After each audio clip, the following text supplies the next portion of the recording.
मंडळी, बऱ्याचदा प्राचीन, पारंपरिक पण विस्मृतीत गेलेल्या पाककृती शोधताना त्याच्या मागच्या एखाद्या लोककथेचा देखील शोध लागतो. दारावर आलेल्या जावयाला गोडधोड काय खाऊ घालायचे असा प्रश्न पडलेल्या गरीब सासूने घरात असलेल्या तांदूळ, नारळ आणि गुळाचा वापर करून गोड घावणे बनवले, अशी एक लोककथा आमच्या गावातली एक आजी सांगते. या लोककथांचा अभ्यास करताना मला लक्षात आले की आपले पदार्थ आणि त्यासोबत येणाऱ्या लोककथा ह्या केवळ आपल्या गावापुरत्या, राज्यापुरत्या मर्यादित नसून त्या इतर राज्यातून तर कधी कधी देशाबाहेरूनही स्थलांतरणासोबत आलेल्या आहेत. रेड सॉइल स्टोरीजच्या सुंदर सुंदर व्हिडिओच्या जडणघडणीमध्ये या सुंदर लोककथा आणि ग्रामीण कथांचा महत्त्वाचा वाटा आहे. आणि म्हणूनच मी नुकतंच अक्षरधारा पुणे यांच्याकडून श्री रमेश पतंगे लिखित सांस्कृतिक भारतातील श्रेष्ठ लोककथा हे पुस्तक मागवले. आपल्या संस्कृतीवर इतर प्रदेशांचा परिणाम अभ्यासताना मला हे पुस्तक फारच महत्त्वाचं वाटलं.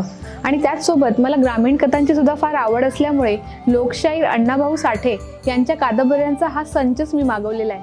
अण्णाभाऊ साठ्यांच्या कथांचे एका वाक्यात वर्णन करायचे झाले तर असे सांगता येईल की त्या जगण्यासाठी लढणाऱ्या माणसांच्या कथा आहेत. काय मग, तुमचं आवडतं पुस्तक कोणतं आहे हे आम्हाला कमेंट करून नक्की सांगा.